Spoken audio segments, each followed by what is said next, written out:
baker's dozen. It's one of the last two, and the last one. Twins were the last two. Twins for the last two. Willie was 2.5 pounds, and I was 3.5. I was 10 and a half. I started out big and I kept there. Your poor mom. Yeah, I know. It felt like it should have, I was born on October the 20th. It probably should have been the 20th and the 21st. 10 and a half pounds. Huh? Yeah. Big baby. I was the last one she had, though. It cured her.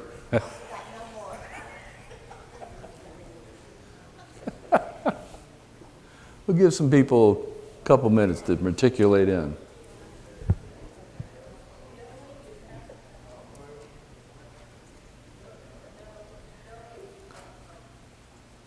Morning, William. Good morning, Chuck. How you doing? Good. Yourself? All right. How was Texas? It's still there. It's big. It's big. And they had hail the size of tennis balls. It knocks a hole in everything.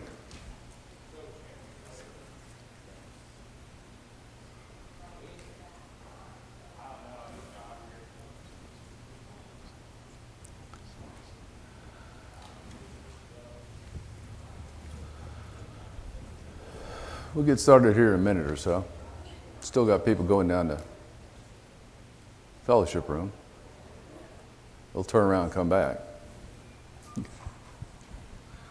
Maybe we should have put a sign there. There goes another one.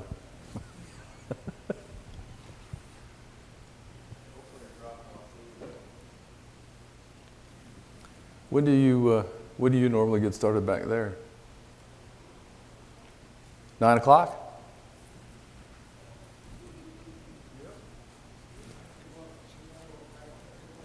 No.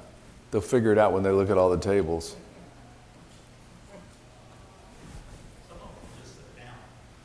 That's true.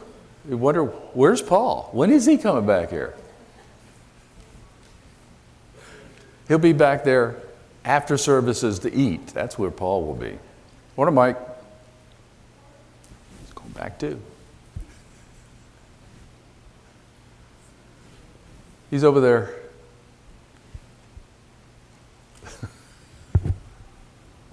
Okay, we'll pick up now. Isaiah, we've been studying Isaiah in this class, and for those that were in the back, a little bit of point of reference. Isaiah it's a long book. It's got 68 chapters, and we're on 60. And it covers several things as far as prophecy. One of the things it talks about is the capturing of the northern part of the country, which is Israel, into captivity by the Assyrians. And then it talks about Judah, about taking them in captivity. It talks about taking them out of captivity after they're put into captivity in Babylon. It also prophesies about Christ. It prophesies about the coming of Christ again in the end of the world. So you've got to find your reference point when you read a chapter in Isaiah to say, what's he talking about? So that's what we kind of tried to do in this class, is say, what is he talking about? Which of those periods is Isaiah referring to in his prophecy? And see if we can match it up and see if it makes sense. Okay?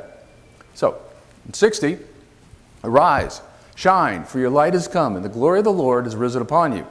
For behold, darkness will cover the earth, and deep darkness the peoples. But the Lord will rise upon you, and his glory will appear upon you.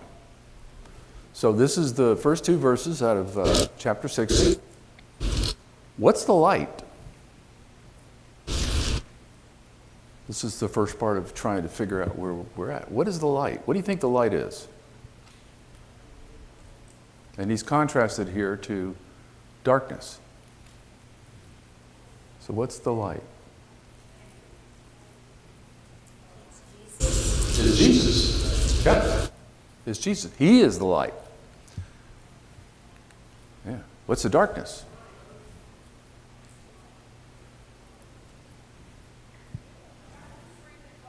Wouldn't that be a lack of knowledge of Jesus and the Word and what God wants? And being lost. If you don't know that, you're lost, right? How about, why is he called the light?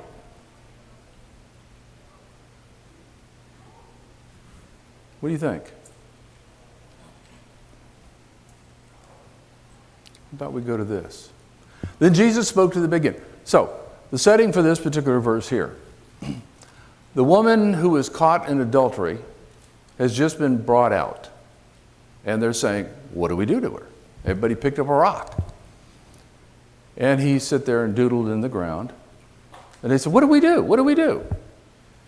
And he says, well, let the first one of you that's without sin throw the first stone. And everybody dropped the stone eventually and walked away. She said, what do you do? What do I do? He says, go and sin no more. So, he's already taken away one of their opportunities where they thought, we got him, okay? He's going to say, go kill the woman. And according to the law, they were right. Funny part about that is the man wasn't there. It was just the woman.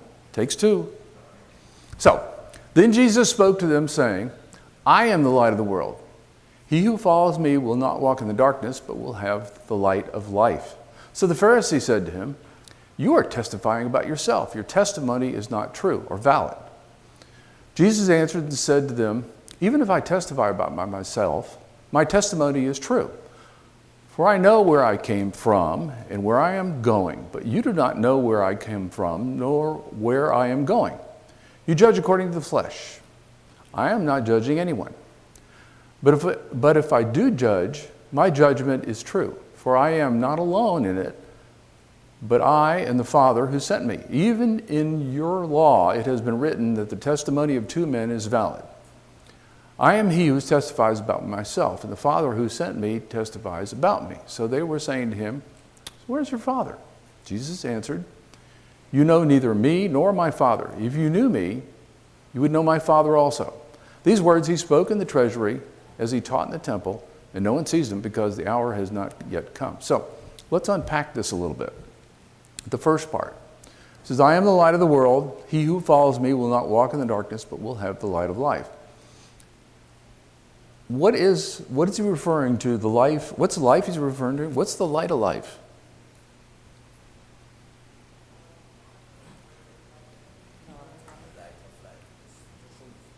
He's the truth. What's the life he's talking about?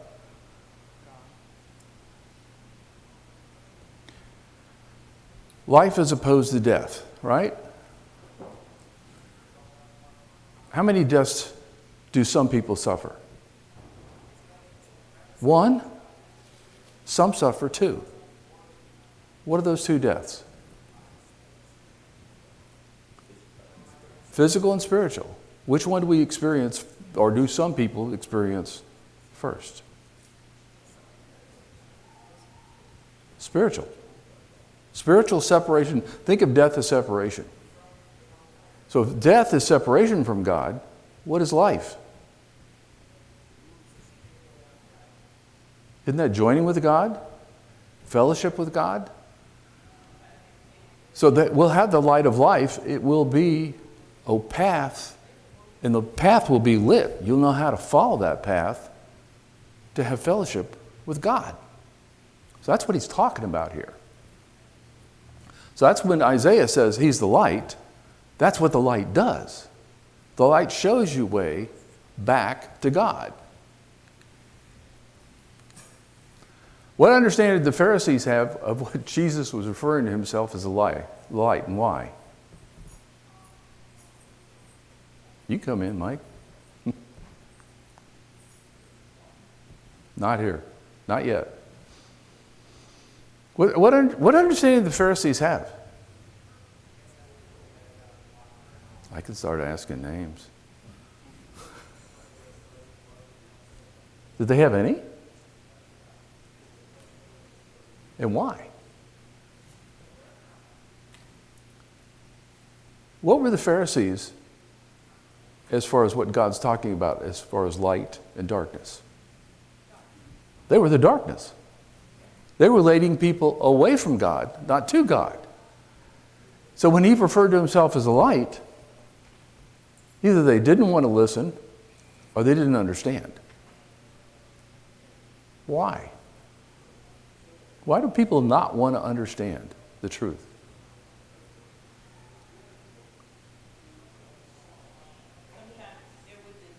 Their position or power. And certainly in this case, it was going to diminish the Pharisees' position of power and authority.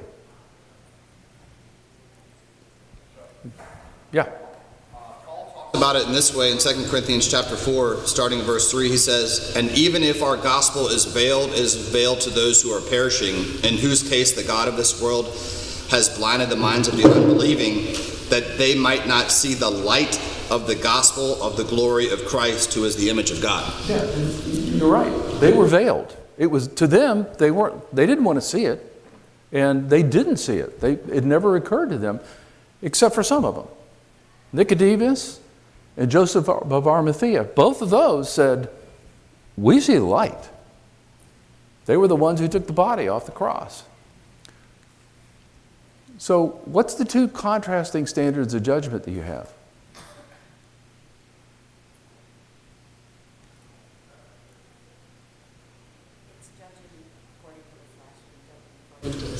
Yeah, you had the Pharisees who said, "I'm going to see what you do and judge you on that." And Christ looked at where's your heart?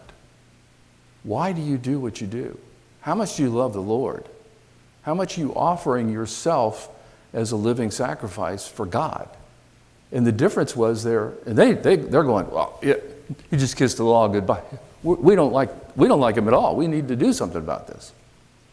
So it goes on to say, "Even if I do judge, my judgment is true, for I am alone in it, and my Father has sent me." So he goes through and he says, okay, even if it's just me, it's still true, because I'm the truth.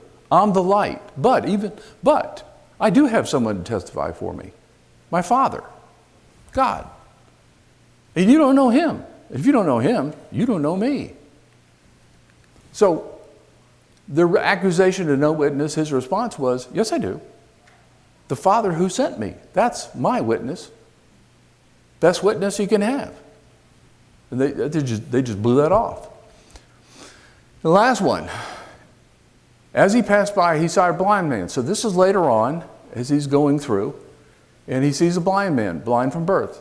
And his disciple asked him, "Rabbi, who sinned, this man or his parents, that he be born blind?" Jesus answered, "It is neither that this man sinned, nor his parents, but it was that the works of God might be displayed in him. We must work the works of him who sent me as long as it is day. Night is coming when no one can work. While I'm in the world, I am the light of the world." When he had said this, he spat on the ground, made clay of spittle, applied the clay to his eyes, and said to him, "Go and wash in the pool of Siloam." So he went away, and he washed. He came back seeing. Therefore the neighbors and those who previously saw him as a beggar were saying, "Is this not the one who used to sit and beg?" Others were saying, "This is he." Still others were saying, "No, but he is like him." He kept saying, "I'm the one." So what's the assumption for someone being struck with illness or a handicap? Yeah, they did something wrong. Or their parents did something wrong. They're being punished. So what's the day and the night Jesus is referring to?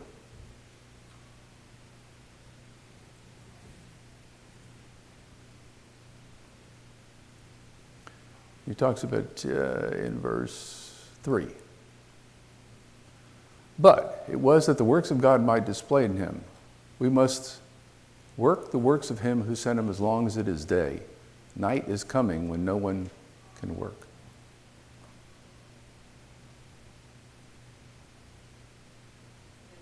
Part is while we're able, right? The day part, he talks about it later on. When he's here, it's the day. When he leaves, what happens? Right now, where's all the persecution focused? On Christ. All of it is on Christ. Eliminate him and this particular problem will evaporate. As soon as he's gone, where does the persecution focus on then? Us. The night.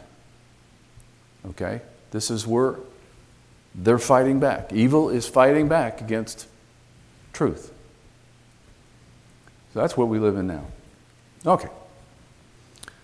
Arise, shine, for your light has come. So this is the first two verses, but I had something else that I wanted to ask on that. How will the Lord's glory appear to us? This is the first two verses, and we're just anchoring where he's talking about. Christ, the light. That's how it will appear to us. So this particular chapter is talking about the coming of Christ. Him coming to be the Savior. The promise of the Messiah is what chapter 60 is about. Like I said, you've got to establish what it's about before you can go on. Otherwise, you're going to read it and go, that doesn't make any sense. So, nations will come to your light, and kings to the brightness of your rising. Lift up your eyes round about and see. They all gather together. They come to you. Your sons will come from afar, and your daughters will be carried in the arms, nursed upon the side. Then you will see and be radiant, and your heart will thrill and rejoice, or tremble and enlarge.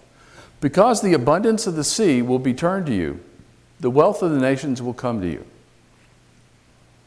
So, what is the light the nations will come to? Excuse me? The gospel. They're going to come to the knowledge of Christ. And you can see that with Paul. I always thought it was interesting. You had 12 apostles. You lost Judas, so they brought in Matthias. But then later on, Christ brought in Paul. So you still had 12 apostles in Jerusalem, and you had Paul. All 12 of those stayed in Jerusalem, were pretty much that. And for the entire rest of the world, you had one guy, Paul. That's kind of an interesting point. I always thought it was interesting. How is it our sons and daughters will come from afar?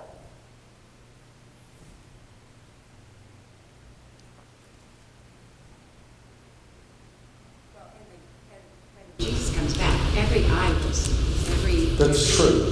That's true. But at this particular point, if we've got the time right, this is when he comes, and the word spreads around in the entire civilized part of the world that was there, and people come from everywhere to hear it. Don't they? Our sons, our daughters, our brothers, our sisters, we're all going to come from afar. And Isaiah's making a point here also. The nations will come to your light. Who are the nations? Gentiles. The Gentiles. And the Jews are going to look at it going, what perspective did the Jews put on this when they read this? We're going to have a super king like David, and all the nations of the world are going to come and serve us. That was their perspective and their spin they put on this. They didn't understand it was a spiritual kingdom, not a physical kingdom. And so they interpreted it wrong. But you can see, looking at Isaiah, you could interpret it a certain way and say, this is our mindset. This is how we want to teach it.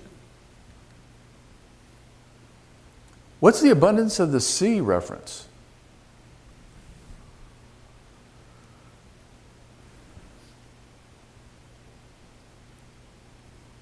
Well, let's see if we can get a little bit here.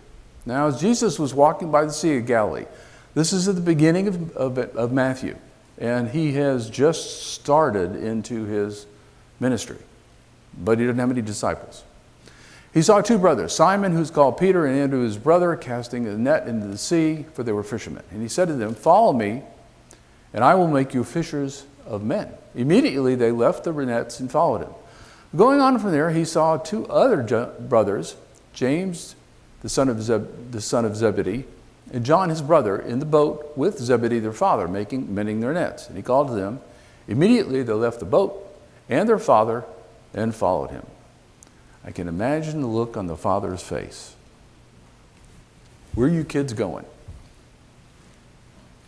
So, What did Jesus promise the disciples, and how are we to be like them?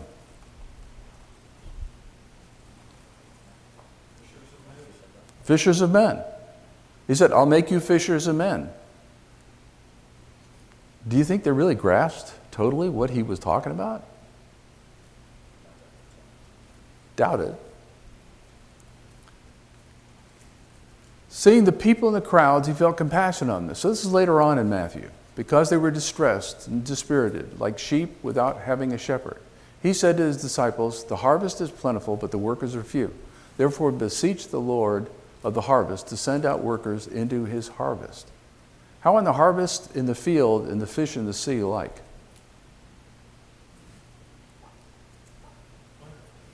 Plentiful. That's what he's talking about.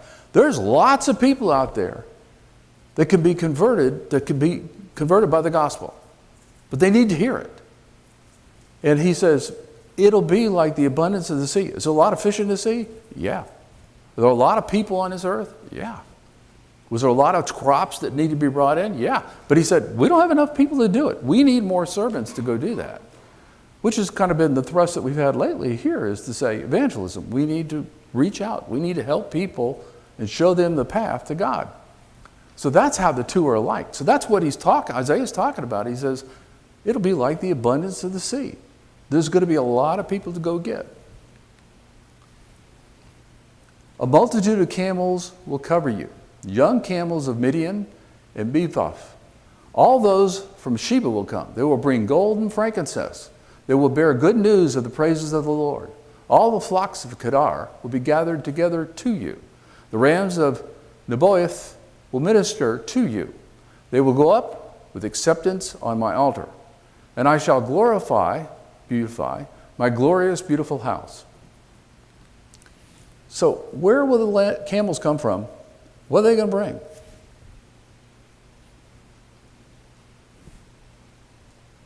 Give me a direction. North, south, east, west. East. Did I add another one? So this one we just got through celebrating about 3 months ago. Most of us. Now, after Jesus was born in Bethlehem in Judea, the days of Herod the king, Magi, they were basically a caste of wise men specializing in astronomy, astrology, and natural science, from the east. Okay, so here's the east. Arrived in Jerusalem saying, where is he who has been born King of the Jews? For we saw his star in the east, and we have come to worship him. When Herod the king heard this, he was troubled, and all Jerusalem with him. Gathering together all the chief priests and scribes of the people, he inquired of them where the Messiah was to be born. They said to him, in Bethlehem of Judea. For this is what was written by the prophet. And you, Bethlehem, land of Judah, are by no means least among the leaders of Judah. For out of you shall come forth a ruler who will shepherd my people Israel. So how did Herod react when he heard about the Magi and who had been born?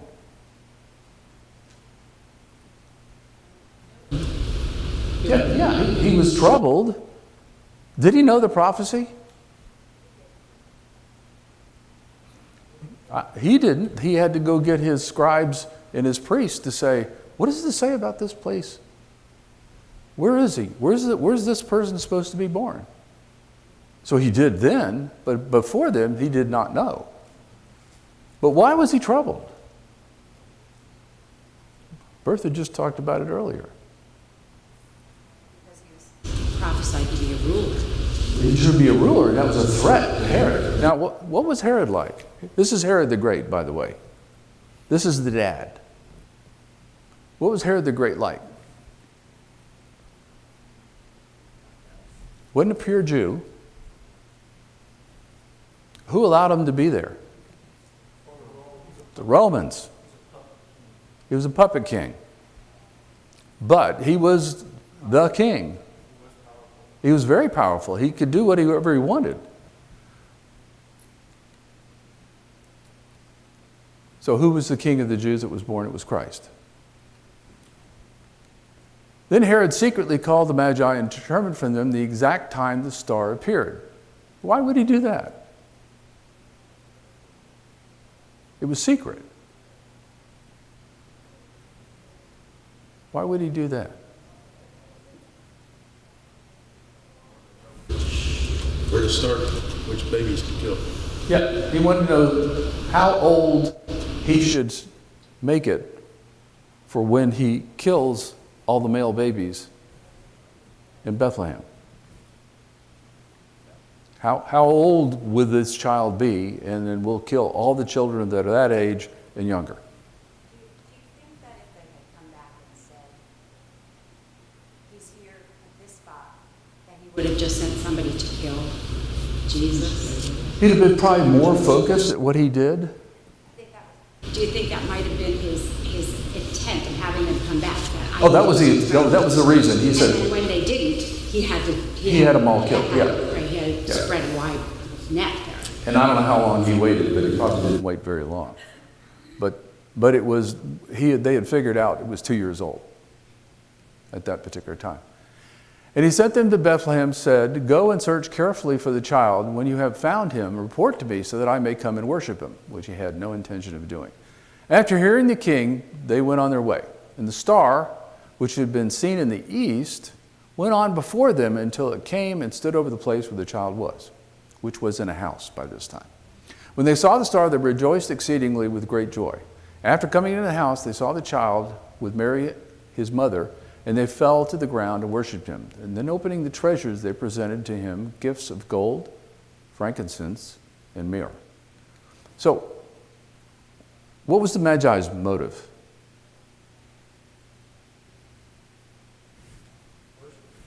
To worship him. They recognized this as some special event because there was a star that was never there before. This was a miracle to them. They knew this was not normal. This was something that was spectacular. And so that's why they came to worship. So their motivation was worship. And they brought this gold, frankincense, and myrrh. What's missing in Isaiah that's here as far as what they brought? Myrrh. Why do you think of that? Yep, it's embalming. And what he talks about, what Isaiah is talking about, is what period in time? The coming of Christ, not the death. 60 is about the coming of Christ and his birth. So that's why it's not there. What's Herod's motive? Exterminate them. I've got children, I want them to take on, because that was the Hasmonean dynasty, right? Herod the Great was the first in the Hasmonean dynasty. His sons took over, and then some of his grandsons took over some of the places. So it was a dynasty. It continued on. Yeah. Is it fair to say that worship under the Old Covenant and throughout the Old Testament was that physical prostration, and then under the New Covenant, as we know, it's in spirit and truth, it's more internal? Well, I'm not sure. Our worship here is with song and with our praise and prayers that we have. But if God or Christ walked into this room, I think most of us might be prostrate. They were in the presence of God or a great king or something. They knew that, and that's why they responded the way they did. If you look at what John did in Revelation when he met Christ, and even met the angel, he was prostrate. So I think it's a matter of maybe how we view how close we are to God. Maybe. And do we feel like he's present as opposed to he was physically present right there in front of them? I think that's the difference at least in my mind. Does that make sense? I think Romans kind of summed that up for us by saying that our spiritual act of worship is the daily surrendering of our mind, our body, our whole being to God. It's a living sacrifice. Yep. That's a bad translation. The Greek doesn't use the word worship, it actually uses the word service. So it communicates something different. Okay. Fair enough. Yep. Writing my first book, I remember the section I wrote that was on the holiness of God was, I was sitting there and I had stuff, actually it was my research paper for the guided research at Harding School of Theology. And so I had all this material all around me about holiness. And I'm sitting there trying to integrate it all and type it in. Make a long story short is, it just all of a sudden just spiritually hit me about this holy God of ours, how much and above he was than me, and how unworthy that I was for his love.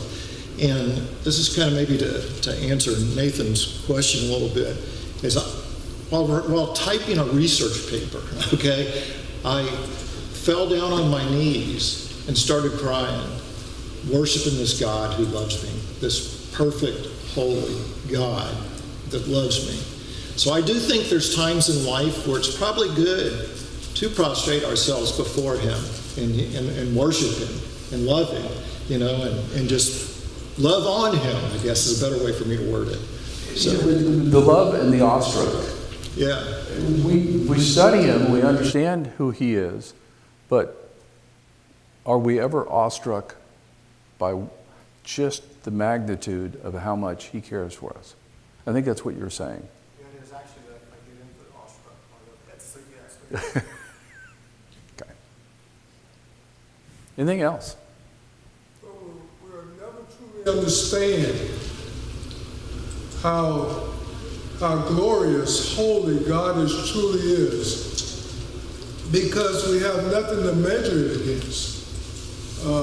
It's just like Jesus saying, when I go, there's going to be I have many rooms for you. So only thing that we have to look at, Chuck, is what we consider valuable on this earth, like gold, silver, but it still doesn't measure up to who God is. Yeah.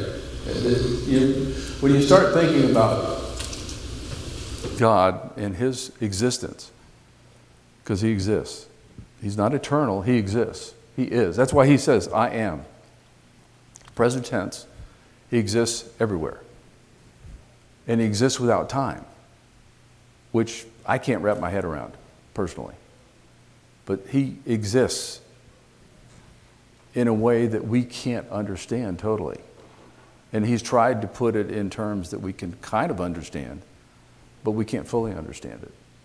And that may be part of, that's our failing. That's not his. Anything else? So the same one, but Clive? That's about to say, our worship,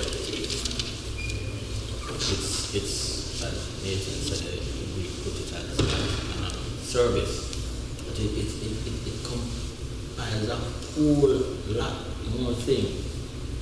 As Romans 14 puts it, verse 1, it says that it's true, therefore, brethren, by the mercies of God, that he present your bodies and living sacrifice, holy and acceptable unto God, which is your reasonable service. So when we do all of these things, we end up saying we are worshiping God, but God said whatever we do, it's just a reasonable service, because our righteousness are as filthy rags. Yeah. We can never be righteous that we, whatever is reasonable. Yeah. And so God accepts it when we present our bodies. Yeah. It's maybe the best we could do, but it's the best we could do.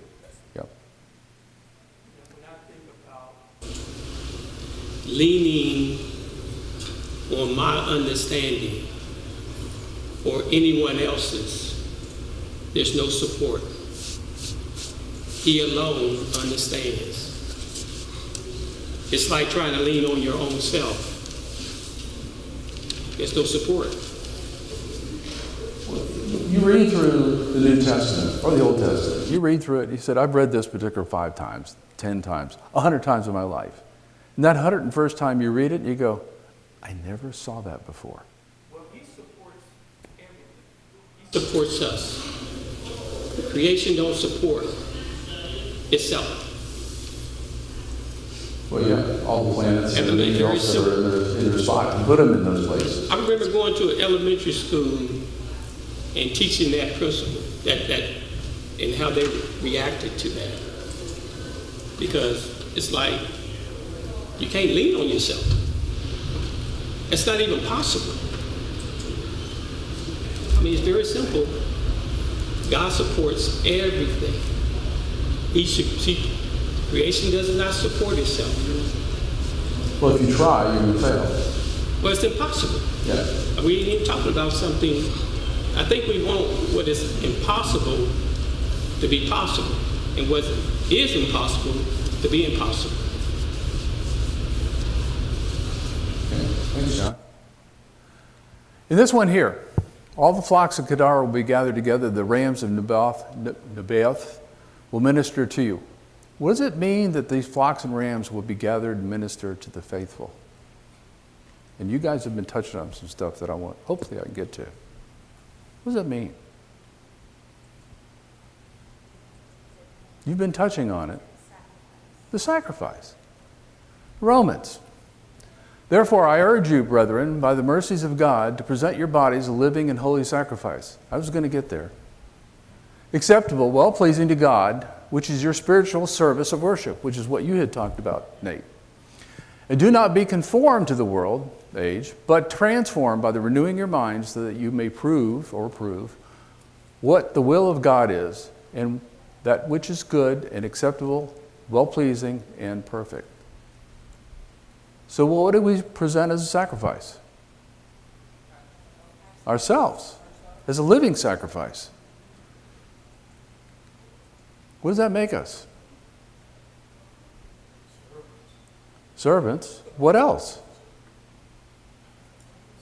Priests. What do priests give? Sacrifice. We are God's priests, and the sacrifice is ourselves. In Peter, 1 Peter, coming to him as to a living stone which is rejected by men, but is choice and precious in the sight of God. You also, as living stones, are being built up. Allow yourself to be built up as a spiritual house for a holy priesthood, to offer up spiritual sacrifices acceptable to God through Jesus Christ. For this is contained in the Scripture. Behold, I will lay in Zion a choice stone, a precious cornerstone, and he who believes in him will not be disappointed. The precious value, then, is for you who believe. But for those who disbelieve, the stone which the builders rejected, this became the very cornerstone, and a stone of stumbling and a rock of offense. For they stumbled because they are disobedient to the word, and to this doom they were also appointed. But you are a chosen race, royal priesthood, as a spiritual sacrifice, a holy nation, people for God's own possession, so that you may proclaim the excellencies of him who has called you out of darkness into his marvelous light.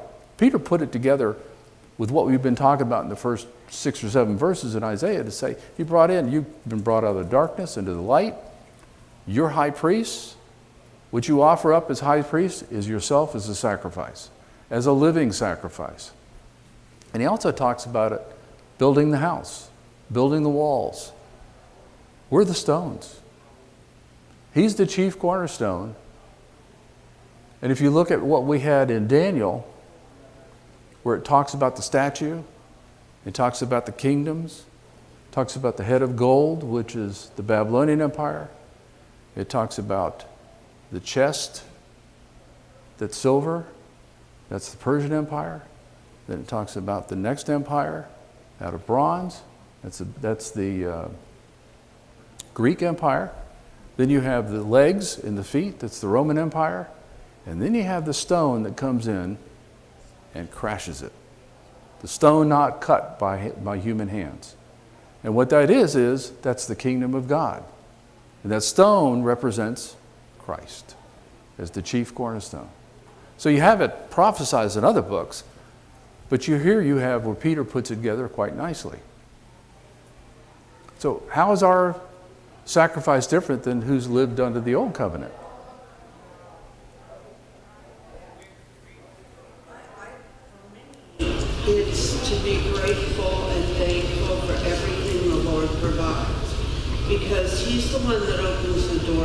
to work or be a mother at home. And each one of those things are equal in his eyes. You know, I'm thankful for the fact that we have a roof over our head, a bed to lie down in.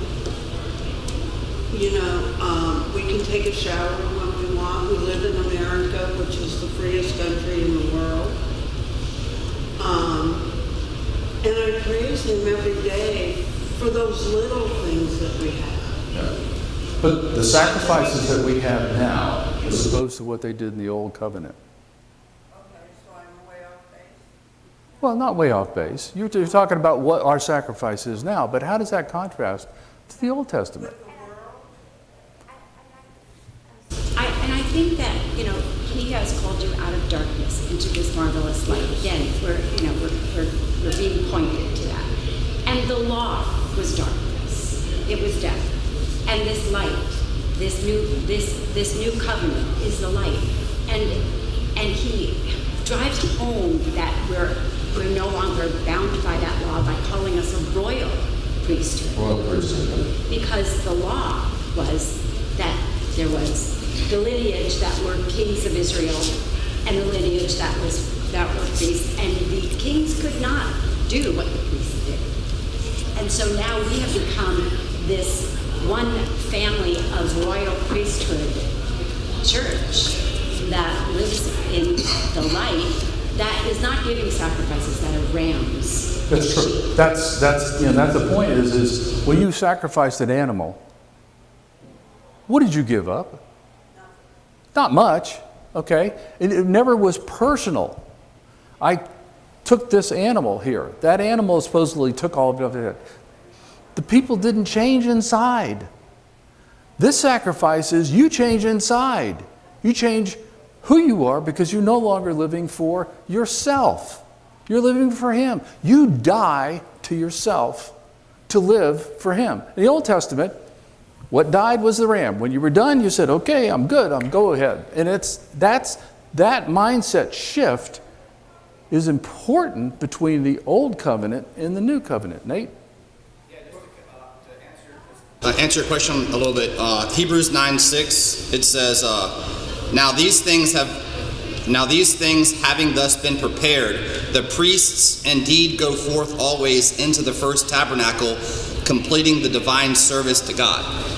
Now what's interesting is, depending on what translation you read, it'll say completing the worship to God. But the Greek, again, it says it's service. So my point in answering this question is, under the Old Covenant, the priests were serving God through sacrifices. He has made Christians priests so that we can present our bodies as a living sacrifice, and everything that we do externally is service to God. That's true. Yep. Clive. You say in the Old Testament, they sacrifice with a lamb, and that lamb, once you put it on the altar and kill it, that's it. Right. And the thing is this, that lamb was offered once per year. Once per year. But today, as Christians, we have to offer ourselves as living sacrifices. And Jesus said it's a cross that we have to take daily to follow Him. That's right. It's a continuous sacrifice as opposed to an event. And it's a living lifestyle in the way you look at things. I'm going to wrap it up for right now. Let you pick up Doug next week. Got you a lot of material for next week. Thank you for your attention and thank you for your comments.